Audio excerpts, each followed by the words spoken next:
오늘 이사야서 53장 1절로 9절까지 말씀 같이 보도록 하겠습니다. 이사야서 53장 1절로 9절까지 말씀 같이 읽습니다. 시작. 우리가 전한 것을 누가 믿었느냐? 여호와의 팔이 누구에게 나타났느냐? 그는 주 앞에서 자라나기를 연한 순 같고 마른 땅에서 나온 뿌리 같아서 고운 모양도 없고 풍채도 없은즉 우리가 보기에 흠모할 만한 아름다운 것이 없도다. 그는 멸시를 받아 사람들에게 버림받았으며 간고를 많이 겪었으며 질고를 아는 자라. 마치 사람들이 그에게서 얼굴을 가리는 것 같이 멸시를 당하였고 우리도 그를 귀히 여기지 아니하였도다. 그는 실로 우리의 질고를 지고 우리의 슬픔을 당하였거늘 우리는 생각하기를 그는 징벌을 받아 하나님께 맞으며 고난을 당한다 하였노라. 그가 찔림은 우리의 허물 때문이요 그가 상함은 우리의 죄악 때문이라. 그가 징계를 받음으로 우리는 평화를 누리고 그가 채찍에 맞음으로 우리는 나음을 받았도다. 우리는 다 양 같아서 그릇 행하여 각기 제 길로 갔거늘 여호와께서는 우리 모두의 죄악을 그에게 담당시키셨도다. 그가 곤욕을 당하여 괴로울 때에도 그의 입을 열지 아니하였으며 마치 도수장으로 끌려가는 어린 양과 털 깎는 자 앞에서 잠잠한 양같이 그의 입을 열지 아니하였도다. 그는 곤욕과 신문을 당하고 끌려갔으나 그 세대 중에 누가 생각하기를 그가 살아있는 자들의 땅에서 끊어짐은 마땅히 형벌받을 내 백성의 허물 때문이라 하였으리요. 그는 강포를 행하지 아니하였고 그의 입에 거짓이 없었으나 그의 무덤이 악인들과 함께 있었으며 그가 죽은 후에 부자와 함께 있었도다. 아멘. 예수를 믿고 믿지 않고는 한 가지 갈림길에 부딪힐 때 일어납니다. 그분이 십자가에서 죽음을 맞은 것이 과연 누구 때문인가? 과연 누구의 죄 때문에 그분은 십자가를 지셔야 했나? 그 문제를 우리가 깊이 묵상하다가 십자가에 걸려있는 내 모습을 본 사람들은 예외 없이 단 한 사람도 예외 없이 예수를 구주라고 고백하게 됩니다. 그러나 십자가에 달리신 예수님과 나하고 무슨 상관이 있냐고 우리가 부인한다면은 우리는 어쩌면 교회만 왔다 갔다 할 뿐이지 정작 예수님과는 상관없는 길을 걷게 되게 됩니다. 누가 그 출생에서부터 죽음까지 예언된 기록이 있겠습니까?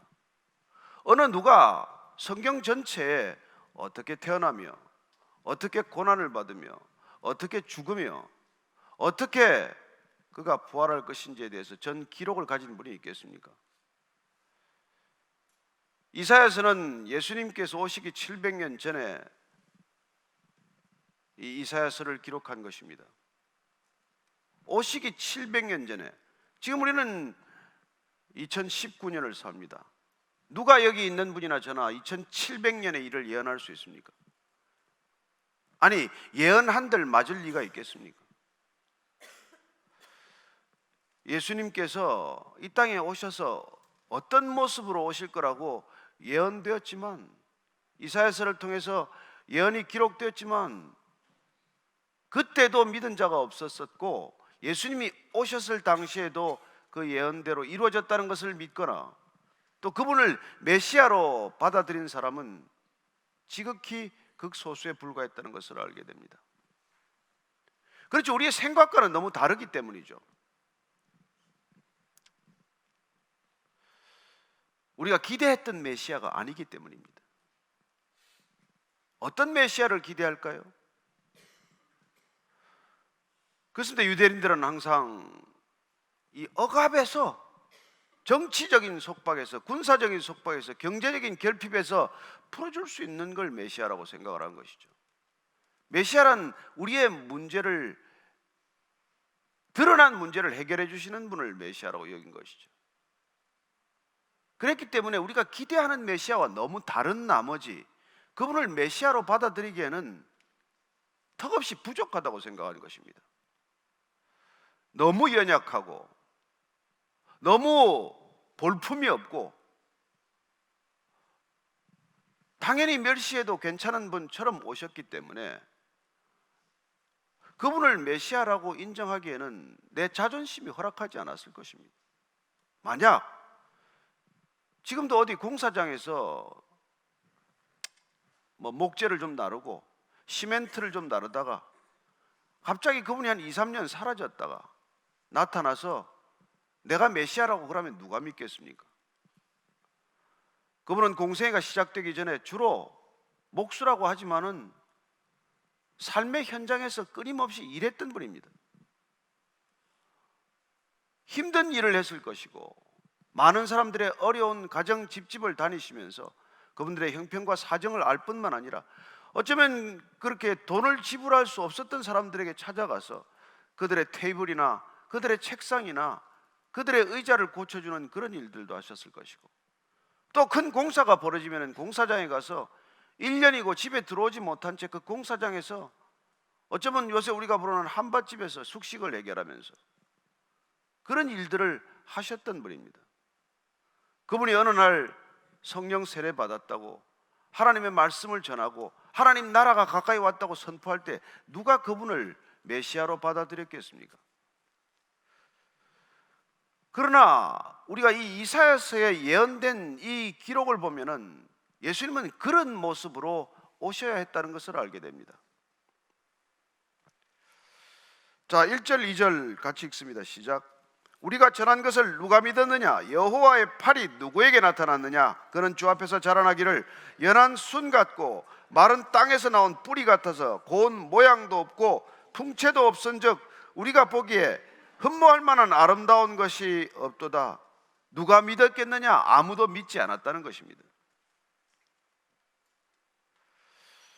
도대체 누가 무슨 메시지를 전해도 믿을 수 없었던 그 메시아에 대한 기록이 이렇게 우리에게도 전해지고 있는 것이죠. 그는 주 앞에서 자라날 때 연한 순 같다고 되어 있습니다. 연한 순 보셨습니까? 죽순 같은 게 쑥쑥 자라지만은 여러분 조그만 나무에 순 나는 걸 보면 기가 막힙니다. 만지기도 어려울 정도예요. 갓난아이의 살갗을 만드는 것 같은 그런 것입니다. 연한 순 같다는 거예요. 그야말로 무기력한 존재를 말할 때 우리는 연한 순 같다고 말합니다. 그리고 마른 땅에서 나온 뿌리 같아서 고운 모양도 없고 풍채도 없다고 말합니다. 마른 땅, 척박한 땅에서 솟아나는 조그만 그런 자라나고 있는 뿌리와 같아서 무슨 고운 모양이거나 풍채도 도대체 보기에 그럴듯한 구석이 하나도 없었다는 것입니다. 뭐 어디 인물이 제대로 좀 생겼거나 옷차림이 좀 그럴듯하거나 무슨 학력이 좀 제대로 갖춰졌거나 무슨 집안 배경이 그럴듯하거나 뭘 하나 따져봐도 도대체 저 사람에게서 무슨 선한 것이 있겠느냐? 갈릴리 땅에서 무슨 선한 것이 나겠느냐? 목수 출신이 아니냐? 우리가 다 아는 사람이 아니냐? 그렇게 오신 것이죠. 우리가 보기에 흠모할 만한 아름다운 것이 없도다.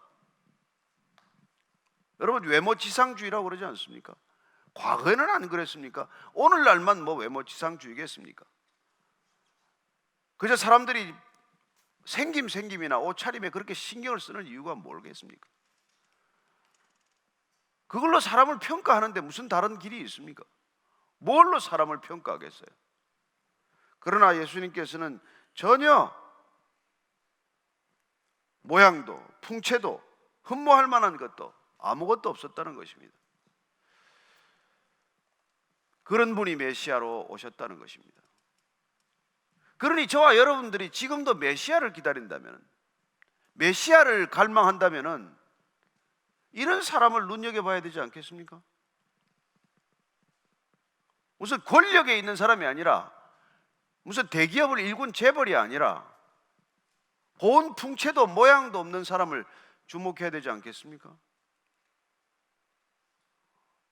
우리는 그들을 가난한 사람이라고 외면하겠죠. 어쩌면 파지나 줍고 쓰레기나 치우고 리어카나 끈다고 외면하겠죠. 그러나 여러분 어찌 알겠습니까? 지금도 메시아가 그런 모습으로 이 땅에 저와 여러분들을 기다리고 있는지 어떻게 아십니까?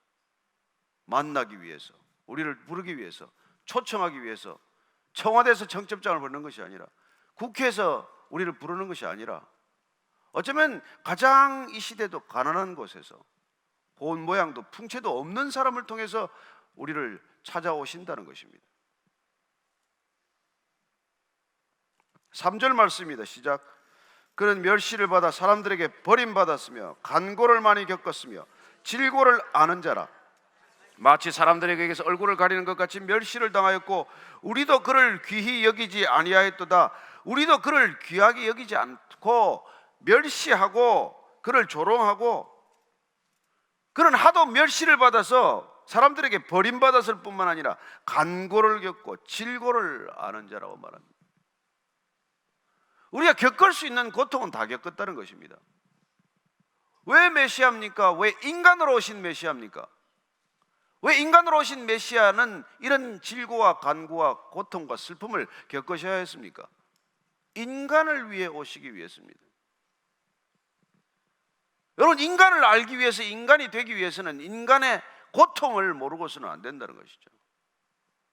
여러분, 고난을 모르고서는 누구를 구원할 수 있습니까? 인간은 고난만큼 깊어지는데, 인간은 고난만큼 성숙해지는데, 고난이 없는 메시아가 어떻게 인간을 이해할 수 있으며 인간을 구원할 수 있겠습니까? 사람들은 고통을 면제해달라고 말합니다. 그러나 고통은 선물입니다. 인간은 고난을 피하게 해달라고 기도합니다. 그러나 기억하십시다. 고난은 선물입니다. 고난은 우리가 하나님을 대할 수 있는 유일한 방식이에요. 우리는 고난을 겪는 것이 아닙니다. 고난의 시간들을 통해서 하나님이 어떤 분인가를 우리가 알게 되고, 고난을 통해서 하나님께 우리가 반응하는 방식이 고난이에요. 하나님은 그래서 고난을 기꺼이 우리에게 허락하시는 분입니다. 우리가 하나님께 어떻게 반응하는가가 곧 고난을 결정합니다. 그는 멸시를 받고 버림을 받고 간고를 겪고 질고를 알고 그 모든 인간의 고통과 고난의 시간을 겪었기에 그분은 메시아가 되는 것입니다. 그렇다면 메시아가 부르신 그리스도인들은 어떤 삶을 살겠습니까? 당연하지요. 우리 또한 질고를 아는 삶, 간고를 겪는 삶, 고통과 고난의 무게를 견디기 어려울 만큼 견디는 사람들이 되는 것이죠. 만약 그리스도인으로서 그런 고난이 없었다, 단언하건대 그리스도인이 아닐 가능성이 높습니다.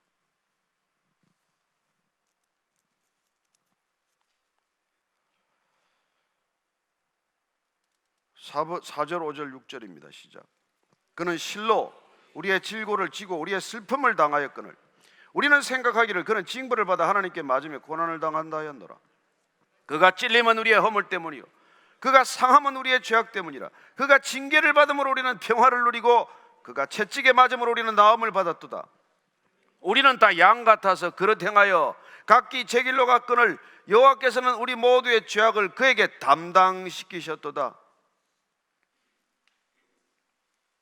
왜 그렇게 고난받고 그렇게 질고와 간고를 당하셨습니까? 우리의 질고를 지고 우리의 슬픔을 당하였습니다. 고통받는 사람들의 고통은 과연 누구 때문입니까? 슬픔을 겪는 사람들의 슬픔은 과연 누구 때문입니까? 미숙할 때는 모릅니다. 아버지가 왜 저 고난을 겪는지. 그러나 우리가 사표를 열고 하루에도 12번 사표를 내지 않고 품고 다니는 이유는 뭐예요? 자식 때문이고 아내 때문 아닙니까? 무엇 때문에 직장에서 그 고통과 고난을 우리가 견디고 있습니까? 자녀들 때문이죠. 얼굴에 서류가 날아오고 듣기 싫은 쌍욕이 오고 정말 별의별 수모를 견디는 이유가 뭐예요? 아이들이 압니까? 부모가 그런 질고를 겪는 이유를. 우리는 메시아가 겪는 고난과 질고를 알았습니까? 아무도 모르죠. 들은들 압니까? 본들 압니까? 저 사람은 당연히 저 벌을 받아 마땅하다고 그 당시에도 생각했었고, 지금은 2000년 전에 팔레스타인에 죽은 청년이 나하고 무슨 상관이야? 죽었건 살았건 그게 무슨 의미가 있어요? 그러나 이사야 선지자를 통해서 그분이 오시기 전에 메시아가 겪게 될 질고, 고난, 슬픔, 고통, 고난, 그 모든 것들은 우리의 고통이고 우리의 슬픔이어야 한다는 것입니다.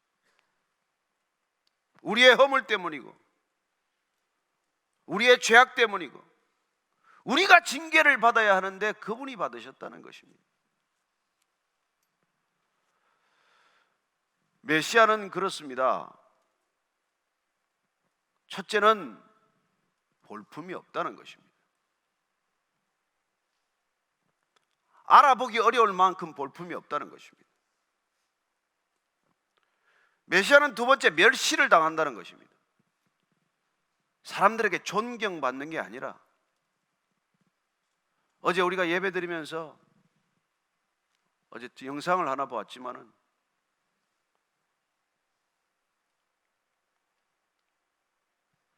우리 너무 유명해지는데 관심이 많아요. 대접받는데 너무 관심이 많아요. 내가 어떻게 대접받나? 내가 얼마나 유명하게 알려지는 사람이 되는가? 너무 관심이 많아요.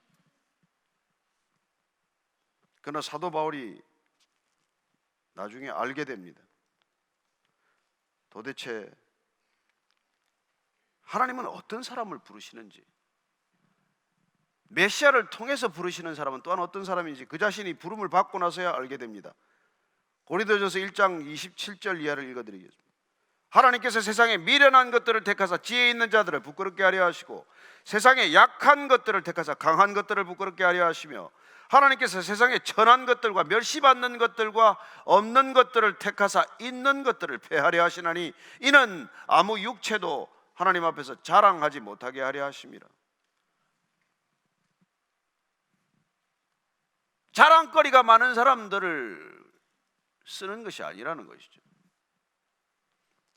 강한 사람, 지혜 있는 사람, 똑똑한 사람, 유명한 사람, 있는 사람이 아니라 하나님께서는 여전히 연약한 사람들을 돌보십니다. 부르십니다. 쓰십니다. 저는 여러분들이 하나님께 쓰임 받고자 한다면 연약한 존재가 되기를 축복합니다. 얼마나 바울이 강해지고자 노력했던 사람입니까? 이스라엘에서 가장 강력한, 가장 이름난 사람이 되고 싶었겠죠. 그러나 아라비아 광야에서, 다소에서 그렇게 오랜 세월 동안 그는 잊혀지듯 살고 무명한 존재가 되었을 때 하나님께서 그를 다시 불러서 쓰시는 것을 보게 됩니다. 예수님 또한 그런 모습으로 공생애를 맞기 전에 사셨다는 것입니다. 그러나 정작 공생애가 시작되었을 때는, 공생애가 시작된 메시아는 인간의 죄를 짊어지는, 남을 대신해서 고난받는 존재가 된다는 것입니다. 우리가 남을 대신해서 받은 고난이 있습니까? 그리스도를 따르다가 받은 고난이 있습니까? 내가 잘못, 내 욕심을 따라서 무슨 일을 결정했다가 겪는 어려움 말고 십자가를 지고 가다가 겪은 고난이 있습니까? 하다못해 자식을 위해서라도 대신 겪은 고난이 있습니까? 그 자식이 창피하다고 그 자식을 늘 숨기듯 그렇게 산 것이 아니라 자식의 부끄러움을 내가 대신 겪은 거라도 있습니까? 아내의 부끄러움을 대신 겪은 남편이 있습니까? 이혼해야 마땅한 사유를 앞에 두고 우리가 그런 부끄러운 일을 남에게 겪더라도 나는 그 사람을 끝까지 지키겠다, 사랑하겠다, 그런 결정이 있었습니까? 뭐 예수 믿는 거 복잡하게 이야기하지 마십시다. 무슨 거창한 십자가요, 그런 얘기할 것 없어요. 남을 위해 겪은 그런 어려움이 있고 남을 대신해서 겪은 그런 고난이 있었느냐는 것입니다. 십자가는 추상적인 상징물이 아니에요.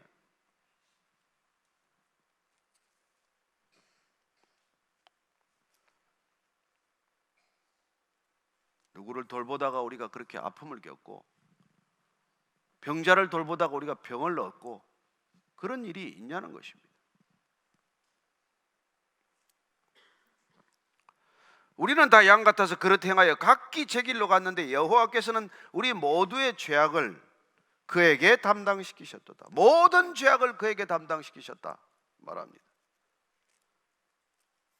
7절 이하입니다. 시작. 그가 곤욕을 당하여 괴로울 때도 그의 입을 열지 아니하였으며 마치 도수장으로 끌려가는 어린 양과 털 깎는 자 앞에서 잠잠한 양같이 그의 입을 열지 아니하였도다. 그는 곤욕과 신문을 당하고 끌려갔으나 그 세대 중에 누가 생각하기를 그가 살아있는 자들의 땅에서 끊어짐은 마땅히 형벌받을 내 백성의 허물 때문이라 하였으리요. 입을 열지 않았습니다. 고난을 받으면서도 불평하지 않았습니다. 우리는 너무 말이 많아요. 우린 너무 내 견해가 많아요. 그러나 그분은 남을 대신해서 겪은 고난 가운데서도 입을 열지 않았다는 것입니다.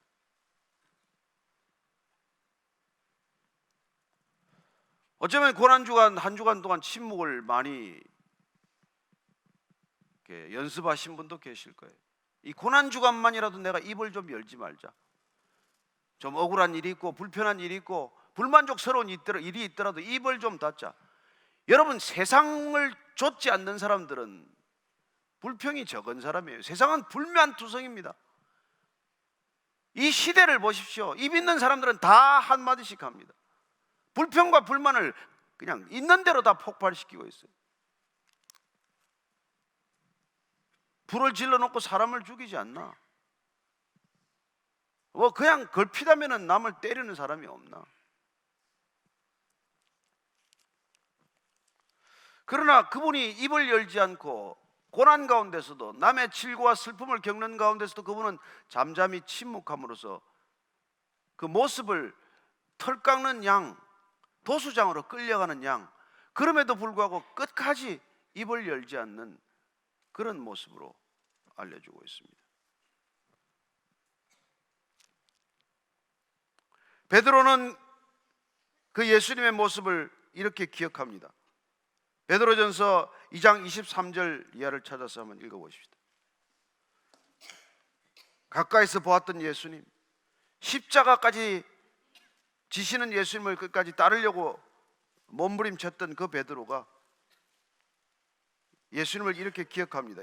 베드로전서 2장 23절 이하입니다. 시작. 욕을 당하시되 맞대어 욕하지 아니하시고 고난을 당하시되 위협하지 아니하시고 오직 공의로 심판하시는 이에게 부탁하시며 친히 나무에 달려 그 몸으로 우리 죄를 담당하셨으니 이는 우리로 죄에 대하여 죽고 의에 대하여 살게 하려 하심이라. 그가 채찍에 맞음으로 너희는 나음을 얻었나니 너희가 전에는 양과 같이 길을 잃었더니 이제는 너희 영혼의 목자와 감독 되신 이에게로 돌아왔느니라. 억울한 일을 당할 때마다, 욕을 먹을 때마다, 고난을 당할 때마다 오직 공의로 심판하시는 이에게만 맡겨드리고 사람들에게 변명하지 않았고 사람들에게 구걸하지 않았고 사람들에게 도움을 청하지 않았고 사람들에게 달려가지 않았다는 것입니다.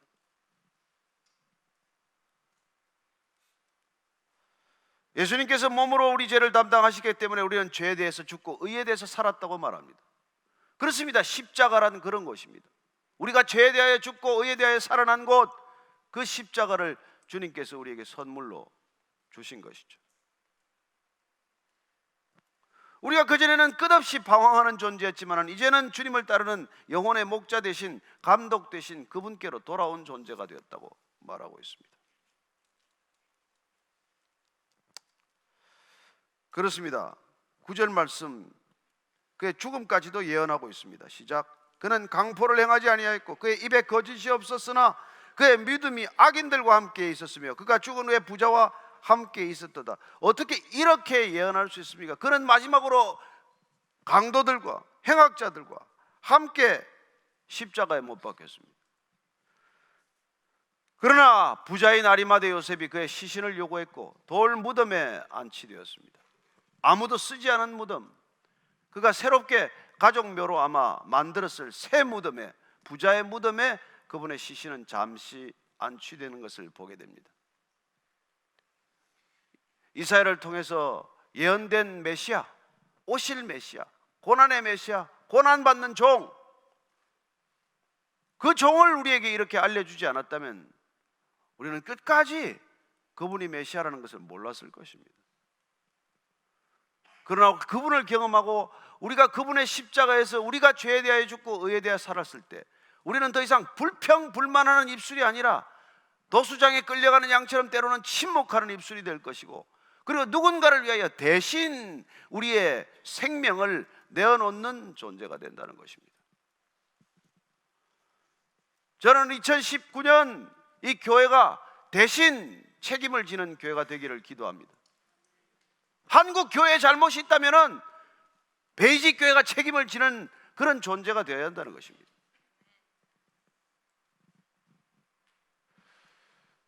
저는 자녀 때문에 가끔 수치를 겪은 적이 있습니다. 학교에 가서 대신 불려간 적도 있고, 가서 대신 제가 사과한 적도 있어요. 나는 그래서 우리 아들이 지금까지 아버지를 안 떠났다고 믿습니다. 1978년쯤인가요? 플로리다에 석춘이라는 분이 이민을 가셨어요. 대기업에서 아주 잘 나가던 분입니다. 돈도 많이 받았어요.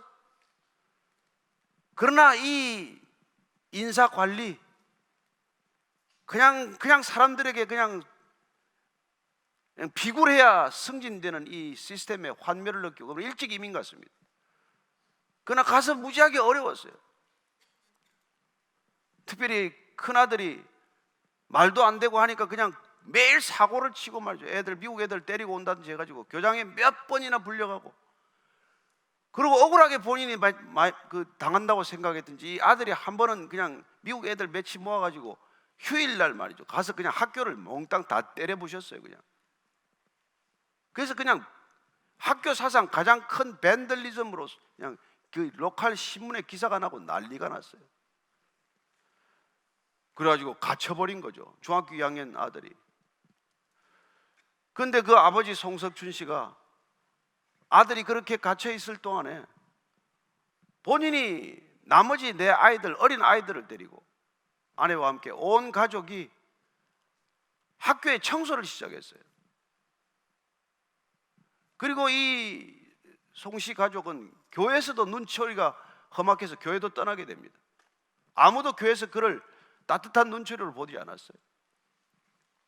한국 교민사회도 그를 원리했습니다. 그러나 그는 아들의 죄는 내 죄다, 내가 아들의 잘못을 내가 갚아야 된다. 그래서 가족을 데리고 그 아이들과 함께 매주 가서 주일 예배는 못 가고 학교 청소를 했어요. 그렇게 몇 달 동안 계속 청소를 하는 기이한 모습을 누군가 본 것이 전해져서 AP통신 기자가 그 기사를 게재하게 됩니다. 아버지는 아들을 버리지 않았다, 아버지는 아들의 죄를 대신했다, 이런 기사를 쓴 거예요. 전국에서 변호사비 하라고 5불 10불씩 돈이 왔습니다. 그리고 법원이 그를 다시 석방해 줬어요.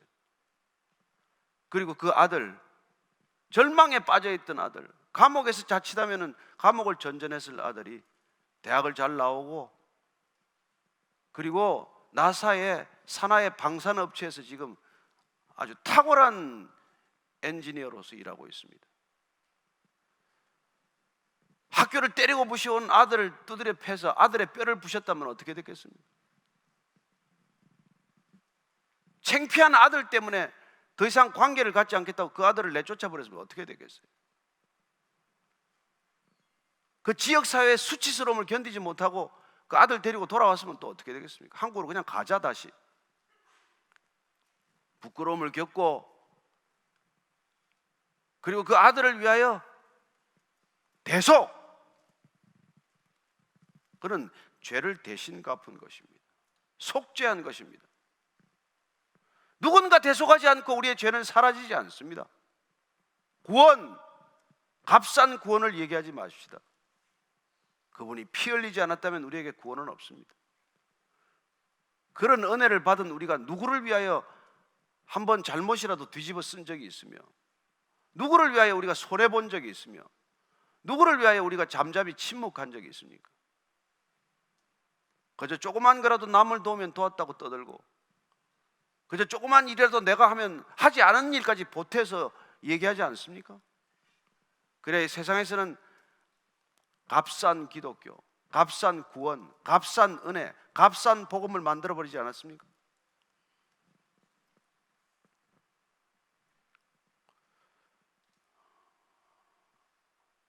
아버지가 아들을 대속한 사건, 그게 십자가 사건입니다. 저는 그분이 짙은 어둠 가운데 무덤 속에 갇혀 있을 때조차도 하나님께서는 그 아들을 지켜보셨다고 믿습니다. 그리고 그 아들을 다시 일으킬 것입니다. 그래야 송석준 씨가 그 아들 송시영 씨를 미국 주류 사회에서도 가장 훌륭한 사람 중에 한 사람으로 아들을 키워냈듯이 그분께서는 우리를 세상에서 비교할 수 없는 아름다운 그리스도인으로 세워주실 것입니다. 저와 여러분들이 끝까지 그분의 사랑에 붙들린 바 되고 메인 바 되면 우리가 간들 어디로 가겠습니까? 그분의 사랑의 그늘에서 어떻게 벗어납니까? 누가 우리를 그리스도의 사랑에서 끊을 수 있으리요? 환난이나 공고나 핍박이나 박해나 기근이나 적신이나 위험이나 칼일지라도 우리는 결코 그분의 사랑에서 끊어지지 않는 존재가 될 것입니다. 그리고 그분의 사랑에 합당하게 사는 존재가 될 것입니다. 사랑 없는 이 세상에 사랑의 샘이 되고 근원이 되기를 축복합니다. 기도할 때 하나님 아버지, 주께서 우리를 값없이 구원하셨지만은 당신 자신이 값을 다 치르셨습니다. 그 값을 잊지 않게 하시고 그 대가를 잊지 않게 하시고 빚진 자의 마음을 놓치지 않게 하시고 끝까지 주의 길 걷게 하여 주옵소서. 한번 조용히 다시 한번 기도하겠습니다. 하나님 아버지, 기억하게 하소서, 잊지 않게 하소서, 기념하게 하소서, 마음판에 새기게 하소서, 눈물이 마르지 않게 하소서. 주님께서 목마른 여인에게 말했듯 생수의 근원이 내 배에서 터질 것이라고 말씀하셨사오니 더 이상 목마르지 않은 존재가 되게 하여 주시옵소서. 무엇에 목말라서 살아가는 존재가 아닌 게 주님 하셨사오니 세상 끝들에 목말라서 세상의 것을 구하며 세상의 것을 달라고 주님께 몸부림치는 존재가 아니라 더 이상 목마르지 않습니다. 더 이상 허기지지 않습니다. 주님의 비밀을 보게 하여 주옵소서. 하나님 나라를 보게 하여 주옵소서. 기도하는 우리 모두가 되게 하여 주옵소서. 하나님 떨어주시옵소서.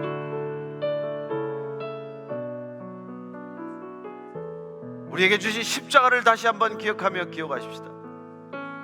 누가 우리의 십자가입니까? 어떤 상황이 우리의 십자가입니까? 주님이 십자가를 놓치지 않게 하옵소서. 십자가를 지고 완주하게 하여 주옵소서. 십자가에 달려 죽는 것을 목표로 삼게 하여 주옵소서. 살겠다고 하다가 죽는 인생이 아니라 죽기로 결단하였더니 살아나는 인생들 되게 하여 주옵소서. 하나님, 내 자녀를 위해, 다음 세대를 위해 죽는 부모들 되게 하여 주옵소서. 다음 세대를 위해 교회가 죽게 하여 주옵소서. 그렇게 한번 간절히 기도하십시다. 하나님 아버지, 목숨을 달라고 하는데 우리는 돈을 주면 되는 줄 알았습니다. 우리의 생명을 달라고 하는데 우리는 딴 것으로 주면 되는 줄 알았습니다. 우리의 사랑을 달라고 하는데 우리의 값싼 것들로 대체하려고 했습니다. 하나님, 주님은 주님 당신 자신을 주셨는데 우리는 나 이외의 모든 것을 줄 수는 있어도 나는 줄 수 없다고 발버둥칩니다. 주님, 나를 내려놓게 하시고 나를 드리게 하여 주시고 내가 죽는 것을 기뻐하게 하여 주옵소서.